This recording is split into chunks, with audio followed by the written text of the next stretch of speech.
Oi, pessoal, tudo bom? Espero que vocês estejam todos muito bem. E hoje vamos dar continuidade à nossa matéria de comportamento organizacional. Na aula passada, a gente viu só um pouquinho, demos breves pinceladas no nosso conteúdo. Então, vamos lá.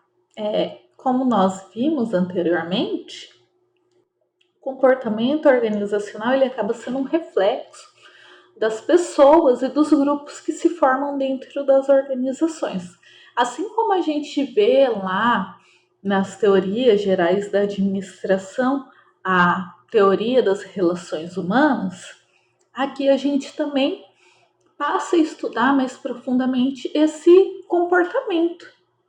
Como que essas pessoas, dentro de uma organização, elas se comportam.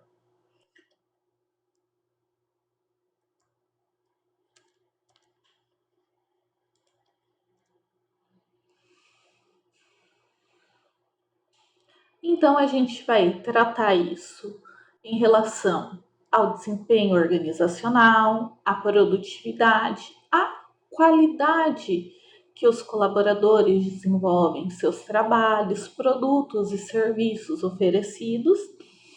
E, por fim, a gente também tem essa reflexão em relação à qualidade de vida dos colaboradores dentro de uma organização, o que começa a ser amplamente discutido.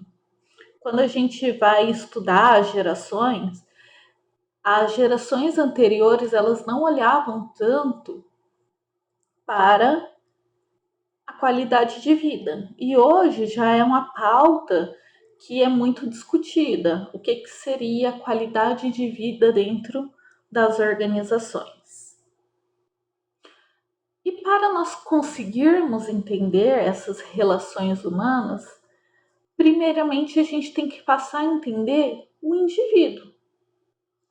Todas as organizações, elas são formadas por quê? Por pessoas. Ali dentro daquelas organizações, a gente tem uma série de indivíduos. E esses indivíduos carregam uma série de coisas. Eles carregam as suas atitudes, as suas percepções, seus comportamentos, personalidade, valores. E a partir desse conjunto, eles têm o quê? Eles têm a maneira de se comportar e lidar com os grupos. Eu sempre gosto de falar que cada indivíduo carrega as suas alegrias e as suas dores. É muito normal que os indivíduos sejam totalmente diferentes. Só que o que é engraçado é que quando você vai para um grupo, as personalidades, os valores, as atitudes, elas acabam sendo similares. Por quê?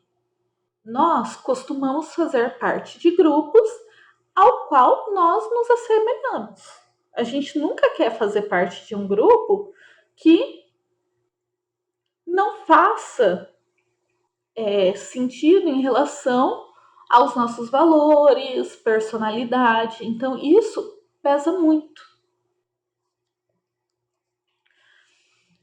E, a partir disso, a gente pode entender que o indivíduo se posiciona na sociedade tende a ser uma maneira muito similar ao que ele se posiciona na organização. Ou seja, como eu acabei de falar, é muito comum que nós nos comportemos de maneira muito similar na sociedade e também dentro das organizações. Então, são maneiras similares.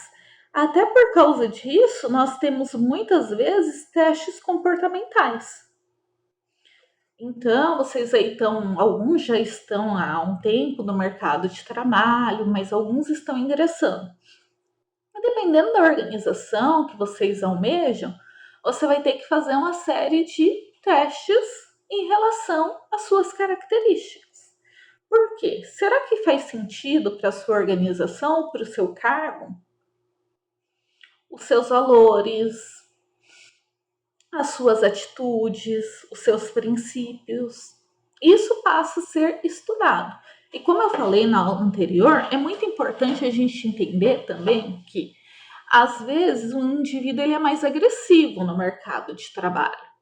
Ele é um indivíduo que tem determinadas características. Tem pessoas que falam que isso é ruim. Não necessariamente isso vai ser ruim.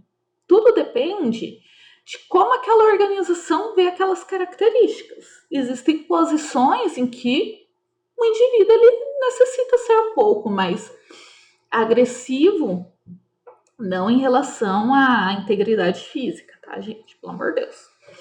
Mas existem posições que ele precisa ser um pouco mais agressivo e outras que tendem a ele ser mais racional, a ele ter ali comportamentos que condizam com o que ele está fazendo. E a partir disso, a gente tem que entender que a gente estuda comportamento organizacional porque a gente tem que entender as relações humanas. E essas relações interpessoais, elas definem as nossas relações na organização onde estamos inseridos. A partir disso, a gente pode pensar em fatores como saúde mental. Se você está em uma organização e você tem uma relação interpessoal que não é saudável, o que vai te afetar? Vai te afetar enquanto o seu trabalho, enquanto as suas metas, enquanto a sua qualidade de vida. Então, a partir disso, a gente precisa formar o quê? O nosso comportamento organizacional de maneira assertiva. Por isso que as organizações elas passam a estudar isso. Então, de acordo com o perfil da pessoa que eu coloco aqui, de acordo com os comportamentos, e aí a gente vai também para a cultura e clima organizacional. Isso tudo vai definir como que minha organização vai ser, como que vai ser as relações ali das pessoas e como que vai ser o comportamento organizacional. Aqui só, retomando, que vai ser as interações entre os indivíduos e a organização. E a gente tem que ir muito para padrões. Então, esse conjunto de comportamentos, emoções, atitudes, eles vão estabelecer os nossos padrões de relações humanas. Por quê? Quando a gente fala em comportamento organizacional, a gente está falando em padrões. Existem momentos que a organização até pode se posicionar de uma maneira diferente, ok? Mas qual que é o padrão de posição dessa organização em relação ao mercado, em relação às pessoas dela? Nós sempre vamos olhar o padrão. Vou dar um exemplo. Tem um diazinho que a gente está mais estressado. Então, nosso comportamento muda um pouquinho. Mas, em relação aos outros dias, nós temos outro tipo de comportamento. Isso acontece também nas organizações. Até às vezes, uma mudança ali de uma diretoria faz com que o comportamento organizacional se modifique por um breve momento de tempo, até que se reestabeleça padrões, ok? Então, quando a gente vai falar em comportamento organizacional, a gente sempre visa os padrões e que são percebidos em relação às pessoas. Como eu falei, esses padrões eles vão dar o quê? O nosso estilo de liderança. Bom, eu também estou ministrando com vocês a matéria de teoria geral da administração. Eu falei um pouquinho do ciclo administrativo, que vai ser o nosso pode ser. Quando a gente fala em direção, a liderança ela está dentro da direção. Por quê? A gente tem que direcionar pessoas. E como que a gente direciona pessoas? Liderando elas. E aí, dentro dessa liderança, a gente precisa ter processos motivacionais. Essa motivação pode ser intrínseca ou extrínseca, ou seja, ela pode vir de dentro ou não. A gente pode motivar. E as organizações hoje em dia, elas estão visando muito motivação. Inclusive, quando a gente estuda comportamento organizacional, é uma das pautas muito relevantes. Por quê? As pessoas hoje elas precisam estar motivadas. Quando uma pessoa está motivada, ela trabalha mais. Ela se atenta mais aos processos.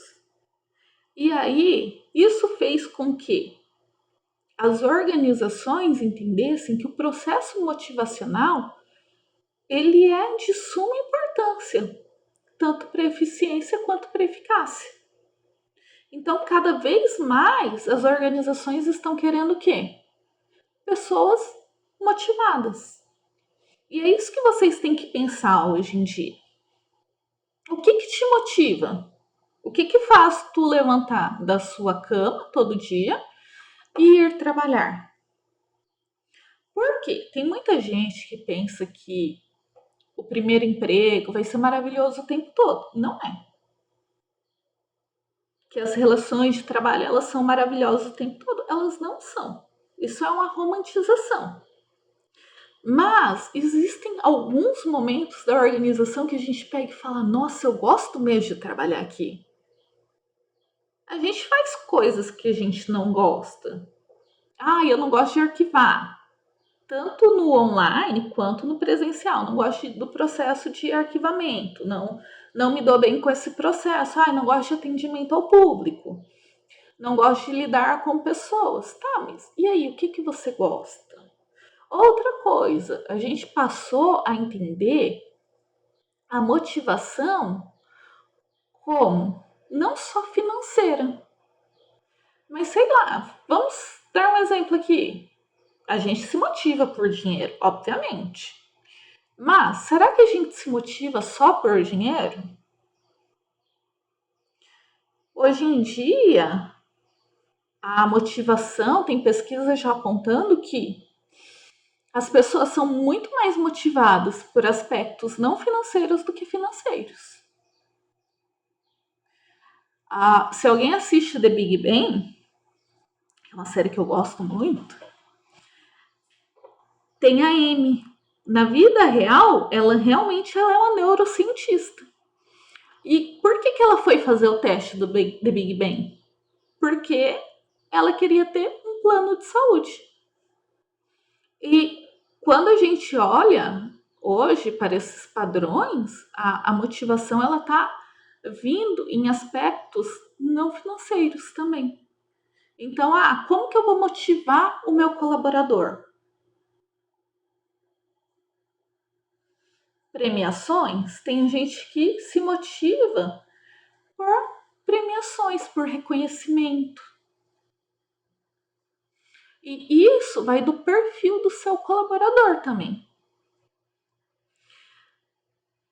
Também a gente vai incentivar aqui boas relações interpessoais dentro da nossa equipe de trabalho.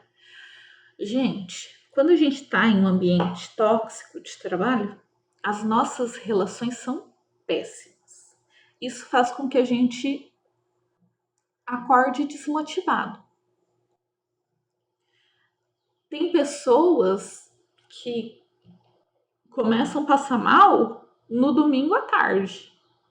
Por quê? O ambiente, as relações interpessoais já estão tão afetadas no ambiente de trabalho que ela começa a apresentar uma série de padrões que não são saudáveis. Tem pessoas que denominam isso como a síndrome do fantástico. Que deu aquela horinha do fantástico, já começa a dar uma dor no estômago, uma dor de cabeça. E eu vivi isso na época da minha vida. Dava domingo, finalzinho da tarde, eu começava a passar mal. E quando a gente não tem muita experiência, quando nós ainda somos muitos novos, o que acontece? A gente pensa que realmente que a gente só está passando mal. Mas, muitas vezes, esse passar mal é falta de boas relações dentro da nossa equipe de trabalho. Por isso que a nossa liderança, a liderança aparecendo, ela tem que incentivar o quê? As boas relações. Ela tem que fazer pesquisa de clima organizacional. Como que é o clima? Entender a cultura organizacional. Clima e cultura são essenciais. E aí a gente vai proporcionar o quê? Qualidade de vida no ambiente de trabalho. O que a gente tem falado muito. Até porque, se o colaborador fica sempre doente, se ele sempre está num ambiente de muita pressão, esses padrões, eles fazem o quê? Que o colaborador tenha que se ausentar do ambiente de trabalho. A partir do momento que um indivíduo tem que se ausentar do ambiente de trabalho, a empresa fica desfalcada. Se ela ficou desfalcada, ela tem prejuízo.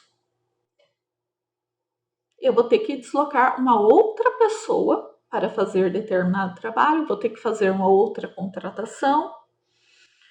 Então, isso é muito importante, a gente entender o turnover da nossa organização, a rotatividade, que também acontece muito, como que está sendo as faltas. Tudo isso a gente vê por meio de padrões. E a gente tem que entender que a convivência social. Na pandemia, a gente adorava falar no comecinho dela, né? Não parecia de gente, não. Ah, vai ser bom ficar um tempo sem ver gente, né? Gente incomoda. O ser humano, ele é um ser social. Ele precisa de convivência social. Nós tendemos a adoecer se não vemos pessoas. E aí o que aconteceu? No começo a gente achou que ia ser de boa ter o isolamento. E depois a gente se viu ali querendo qualquer migalha de contato humano. Por quê? Porque nós somos seres sociais. Nós nascemos cercados de outras pessoas. Então, desde pequeno, a gente tem uma série de estímulos em relação à nossa convivência social. E é que nem aqueles videozinho que vocês veem no TikTok, no Reels, no Instagram, que tem tipo lá uma maçãzinha, aí uma tá podre e apodrece todas as outras. O que acontece? Sempre que a gente tem uma convivência social, a gente tende a ser influenciado por essa convivência. Então, faz parte do nosso comportamento esse reflexo. Tem até um livro de autoajuda que fala bem assim. Eu não sou muito fã de livros de autoajuda, mas que a gente é reflexo das nossas 5 amizades mais próximas. Tem algumas ressalvas sobre esse livro, sobre essa abordagem, só que realmente nós somos reflexo do que nós temos ao nosso entorno. Os nossos valores, os nossos princípios são reflexos do quê? Das pessoas que estão ao nosso entorno. E quando a gente vai amadurecendo, quando a gente vai se transformando, o que acontece? Esses grupos que a gente se aproxima, eles vão moldando a nossa forma de pensar e agir. E olha, eu tive uma grande experiência no mercado de trabalho e eu sei que uma das minhas primeiras chefes foi uma das pessoas que mais me influenciou. Eu carrego grande parte das características dela. de me portar no mercado de trabalho, de como agir, de como pensar nas pessoas. Isso é muito importante. A gente conseguir entender que nós somos reflexo na nossa forma de pensar e agir, e a gente vai carregar isso também ao longo da vida. E até agora, esses tempos, eu estava com uma amiga minha e a gente estava conversando sobre os velhos tempos.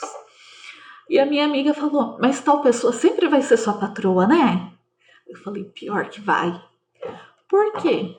Eu carrego grande parte das coisas que elas acreditam, porque isso me moldou. Isso me moldou como colaboradora. E não podemos deixar de falar que cada pessoa é única. Aqui nós temos que ter em mente que, apesar de estímulos diferentes, podem ter resultados distintos. Até porque cada pessoa, ela já sai do seu núcleo familiar, ela já sai com muitas características. Então, as pessoas vão ter uma percepção, emoção, motivação muito singular. Só que se são pessoas mais similares, elas tendem a ter uma resposta mais similar. Se são pessoas mais distintas, elas vão ter uma percepção mais distinta. E essa definição, daqui a pouquinho a gente vai falar sobre fatores genéticos também, influência. Mas essa maneira de olhar, ela vai ser o que vai definir o quê? As nossas atitudes e comportamentos, que vão ser distintos. E aquela velha história, né? A gente pode ser visto como um copo meio cheio ou meio vazio. Como que vocês enxergam o mundo? Já pararam para pensar? Vocês enxergam, tipo, é a venda de um carro seminovo ou é a venda de um carro semivelho? São as suas características. Como que você é estimulado? Por isso é tão importante a gente entender o comportamento dos indivíduos. Porque vocês, como futuros líderes, vocês têm que entender o que vai estimular esse indivíduo e o que vai desestimular ele. Crenças, valores, cultura. Se vocês vão aqui para cidades ao entorno mesmo de Juína, a gente tem uma cultura totalmente diferente. Se a gente vai para o sul do Mato Grosso, é diferente. Se a gente vai para Cuiabá, gente, quem fala cuiabanês, eu, que sou mato-grossense nata, eu tenho dificuldade de entender. Então, todos nós somos diferentes e únicos. E não pensem que ser diferente é algo ruim, porque ao longo da nossa vida a gente quer sempre ser similar a outra pessoa. A gente quer pertencimento a um grupo. E esse pertencimento, essa necessidade de pertencimento, que eu tenho muito, hoje em dia, graças a Deus, eu não tenho mais tanto, mas como eu já falei para vocês, por causa do autismo, eu tive muita necessidade de pertencimento, porque eu não me sentia pertencente a lugar nenhum. E essa necessidade de pertencimento, às vezes, faz com que a gente não haja de uma maneira diferente no grupo. Só que essa divergência de ideia que faz com que uma organização também cresça, tá? Porque quando a gente só pensa de uma maneira, a gente só faz as coisas de uma maneira. E quando a gente só faz as coisas de uma maneira, a gente não consegue ter outro resultado. Então, o que vai moldar o nosso comportamento? As nossas experiências, personalidade, tem uns que têm uma personalidade forte, outros que já têm uma personalidade que não é tão forte, mas tem ali as suas características. Ah, quero um colaborador com personalidade forte ou não? E hoje a gente nem usa mais o termo personalidade forte, a gente já usa outros termos. Valores e crenças. Tem empresas que, se você é festeiro, você não é contratado. Porque não faz parte dos valores, das crenças daquela organização. Lembrando que, de acordo com a nossa legislação, se uma empresa fizer isso e conseguirem provar, ela vai ter que responder juridicamente, ok? Emoções e percepções, influência do ambiente social e cultura. E aí a gente tem a influência dos nossos grupos sociais que determinam o quê? Os papéis e as normas. Se a gente está em uma determinada igreja, a gente tem que fazer o quê? Obedecer às normas e os papéis. E nos nossos grupos sociais, isso também acontece. É que na igreja isso é mais escancarado. Se você pertence a uma determinada igreja, às vezes você não vai poder fazer algumas coisas, determinados dias, tem os ritos, tem as cerimônias. Só que nos nossos grupos de amigos, a gente também tem isso. Nos nossos grupos sociais, nós também temos isso. Então, cada grupo tem os seus valores, os seus próprios hábitos. Eu tenho vários grupos de amigos e eu sei que se um dia eu misturar eles, menino, não dá não. Porque cada um tem os seus valores, tem os seus hábitos, tem as suas crenças. O que acontece muito, gente, é em relação às empresas. Se a gente tem uma empresa aqui no Brasil, outra na Alemanha, ela é totalmente diferente. A maneira com que age, o turno de trabalho, a maneira como que se trabalha, por causa da cultura. Uma empresa no Brasil e uma na China. Ou na Índia. A maneira com que as pessoas se comportam é muito influenciada, de acordo com a cultura. E isso é um grande problema, tá? Para as multinacionais. Por quê? Quando a gente estuda clima e cultura organizacional, em relação à cultura, as organizações elas têm grandes problemas quando elas vão para outros países. Elas têm o desafio, ou elas mudam a cultura dela, ou elas trazem a cultura delas para aquela determinada região. Só que, será que é tão fácil a gente levar uma cultura de um país para o outro? Tem países que não têm muita aceitação de mulheres em cargos de chefia. E aí, como que fica? E se a cultura da minha empresa é ter 50% de mulheres e homens em cargos de chefia? Como que ficou? Então, que a Nevato ele vai falar o quê? Que as organizações são conjuntos de pessoas unidas por um objetivo comum. E é exatamente isso. A gente forma uma organização quando a gente está ali unidas para um objetivo. E o comportamento organizacional busca entender essas relações. E o sucesso sempre vai depender do quê?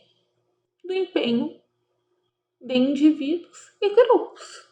Porque não adianta só um indivíduo estar motivado e o grupo não estiver. Aqui a gente já falou um pouquinho, mas o importante também é a gente promover o desenvolvimento. Porque ali em cima vai falar do relacionamento interpessoal, motivação e produtividade, que a gente já falou, qualidade de produtos e serviços, mas a gente tem que passar a desenvolver pessoas. Por que a gente tem que buscar esse desenvolvimento, tanto pessoal quanto profissional? Porque se eu desenvolvo um colaborador, ele vai gerar externalidades para a minha organização. Essa organização ela vai passar a agir de maneira diferente perante o mercado de trabalho. Então, o desenvolvimento pessoal, ele não vai ficar ali só com aquela pessoa. Ele vai permear. É claro, a gente pode focar em só desenvolver profissionalmente, mas a gente sempre fala que empresas hoje que passam a olhar as pessoas de uma maneira diferente, elas buscam desenvolvimento pessoal e profissional. Quando a gente vai estudar desenvolvimento organizacional, primeiro a gente passa ali por uma série de fatores até conseguir desenvolver. Se lembram que a professora falou a diferença entre crescimento e desenvolvimento? A gente sempre tem que buscar o desenvolvimento. Ok? Que os comportamentos do gestor, que ele vai precisar o quê? Motivar. E aí eu vou falar uma coisa. Como que você motiva uma pessoa se você não está motivado? Já pensaram nisso? A motivação, ela tem que começar pelo líder. Um líder motivado, ele consegue motivar mais facilmente a equipe. Porque você olha para a cara daquele líder falando que você tem que bater meta, que você tem que fazer isso, tem que fazer aquilo, e ele tá lá com a cara de pastel. O que você vai fazer? Se nem ele tá motivado, como que ele vai te motivar? O líder ele vai precisar o quê? Tomar decisões assertivas. E vocês, estudando comportamento organizacional, vocês passam a entender melhor essas decisões assertivas, resolver conflitos e, por fim, melhorar o clima organizacional. Que o clima, basicamente, é aquele negócio que a gente sente. Quando você está em uma empresa e aquela empresa parece muito legal de se trabalhar, você sente o clima, que é um clima gostoso, que você sai de lá e fala, cara, legal, quero trabalhar aqui.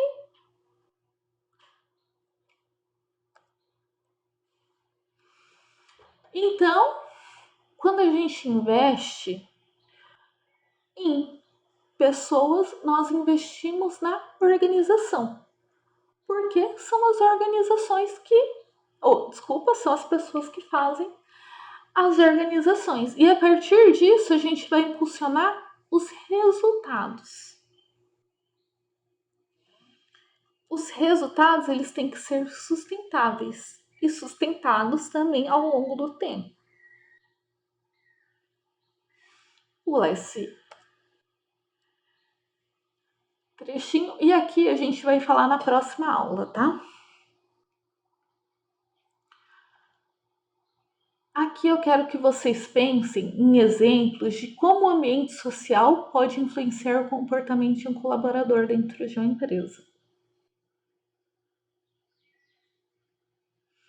Pensem, como que vocês acham que pode influenciar? Ou alguma experiência de vocês, eu achava isso até determinado tempo.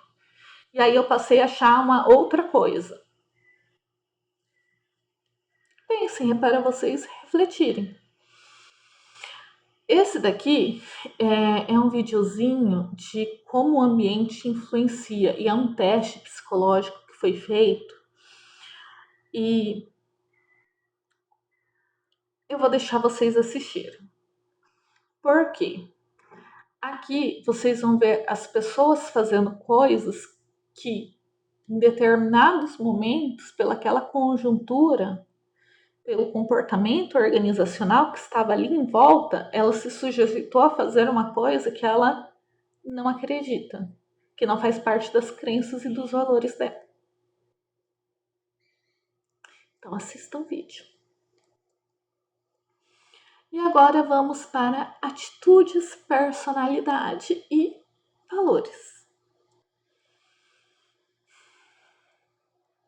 Então, a gente tem que entender como que vai acontecer as nossas atitudes, personalidades, valores, e a partir disso a gente vai entender a nossa convivência organizacional. Mas o que são as atitudes? Basicamente, as atitudes é aquela forma de agir. Como que a gente age diante de um determinado estímulo?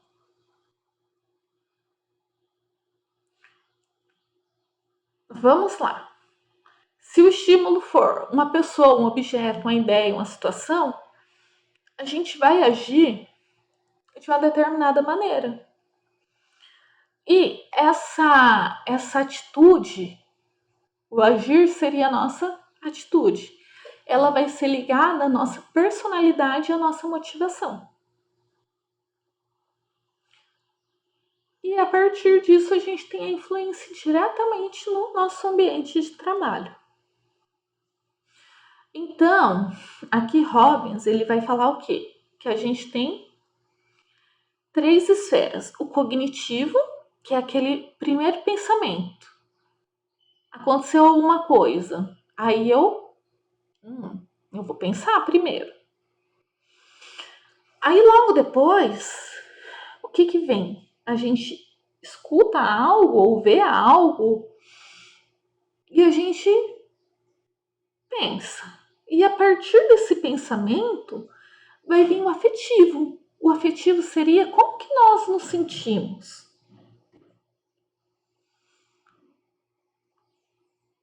Vocês se sentem diferente de acordo com os estímulos.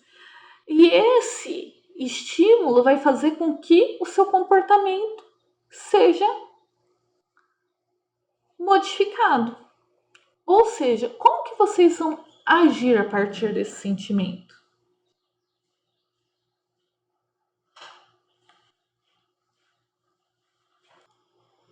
Então, o cognitivo é o que eu penso, o afetivo é como eu me sinto a partir desse pensamento, e a partir desse sentimento a gente tem o comportamental.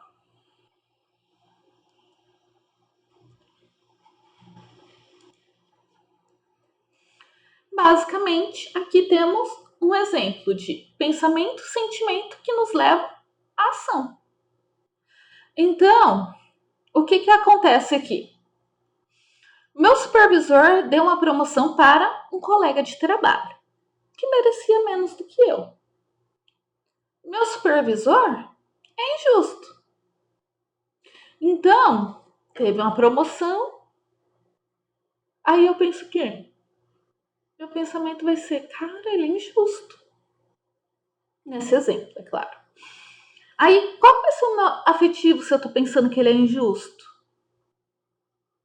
Então, eu não gosto dele, eu não gosto da maneira com que ele age. E a partir disso, a gente vai ter ação. Que a ação tende a ser o quê? Uma ação negativa, porque a gente teve um pensamento e um sentimento negativo. Então, a partir disso, eu tô pensando o quê? Nossa, eu vou procurar outro emprego. Não aguento mais esse supervisor. Ele é super injusto. Onde já se viu? Tô aqui um tempão. E eu passo a ter a ação de procurar outro emprego e reclamar no meu supervisor, de maneira com que seja visto isso dentro da organização. Então, eu tive uma atitude negativa em relação ao supervisor.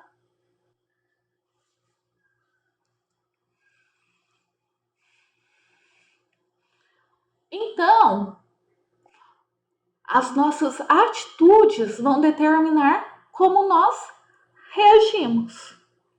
E isso pode promover o quê? Atitudes positivas e negativas.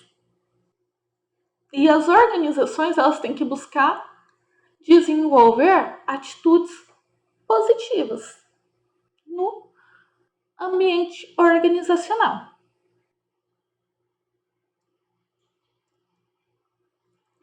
Aqui, personalidade, a gente já tá em 40 minutinhos, eu vou deixar para a aula que vem, ok? Então, na aula que vem, a gente começa a falar sobre a nossa personalidade. Quero saber quem tem uma personalidade forte na sala de aula.